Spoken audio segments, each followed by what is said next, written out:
this beautiful cello that's on loan to me by a generous benefactor, made by Domenico Montagnana in 1735 around. I have another beautiful cello, a Stradivarius from 1696, that's on loan to me generously by the Nippon Music Foundation in Japan.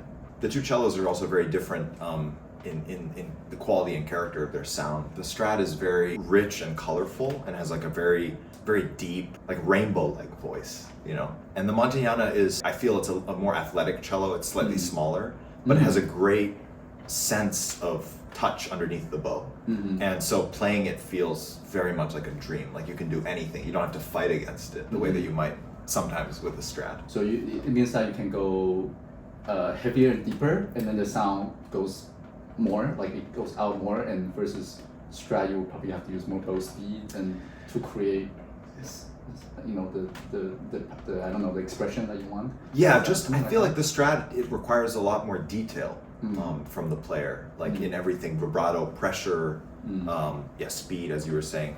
The Montagnana is kind of like a blank slate. It's like the best blank slate that where you can just do anything and it will do it for you, you know. Yeah. And so that's really fun. But of course, they both have their advantages, and you know, you learn a lot from playing on the two different types of instruments.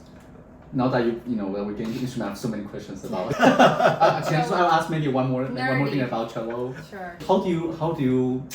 I mean, I'm sure when they came to you, they were already set up in a certain way, right? And then you know how the little changes in setup can change huge different, like whatever, even just change strings, not to mention change like, you know, whatever LPs, whatever. Right. There are a lot of things you can do.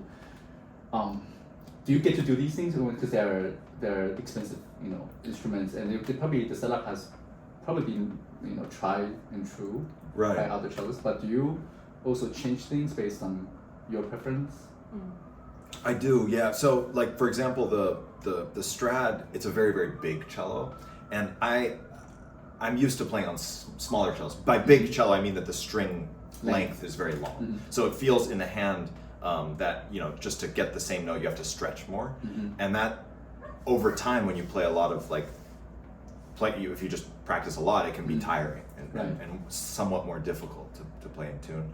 And so on that cello, I actually had it adjusted slightly, so the bridge was moved about 4 millimeters closer to the nut of the top of the string. So the string length is just a little bit shorter. It still feels big, it's on the bigger side, but you know, adjustments like that because it's so important that it feels comfortable for you to not have to worry about these technical things. You can still just play the music like from your heart, you know. You don't want to be fighting constantly against the setup. Yeah, that's definitely. There's also, like, you know, you basically what you did is just shorten the length of the string so it's closer for if we have step or the whole thing, right? Right. But there's also things that people do is they lower the string a little bit. Right? Yes. Lower it a little bit. I like strings on the lower side. On the lower side. Oh, you do? Okay. Yeah.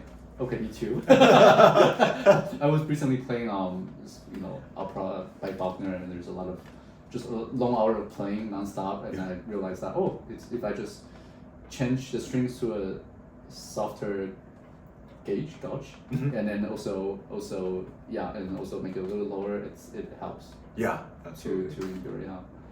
Yeah. I find that also the lower strings, I feel like, you know, it's a trade-off because you lose a little bit of the richness of the sound, but in exchange you get things are much easier to execute in the left hand. Yeah. And so I find that when the strings are lower, you actually are just a little more accurate in general. Yeah, definitely. Yeah. Hello. Hello. I'm still here. Sorry. Are you nerding out enough for? I couldn't talk for the past 5 minutes. The string high, we don't have that problem for the violin. I was gonna ask you like the exact number of the string high. That I don't know. That was my next question. Usually it's like 4.5 to 8.5 on the whatever, like. Really? String. Yeah, it's like there's like a number. No, you're not nerdy. Oh yeah, sorry. Yeah. Yeah, sorry. Yeah. I mean, you're done or? You're the host.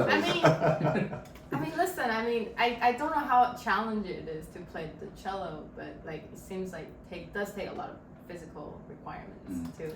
Yeah. And when you said the string high, it's like, okay, this is not my area. All right, let's moving on to the next topic, which is knowing that.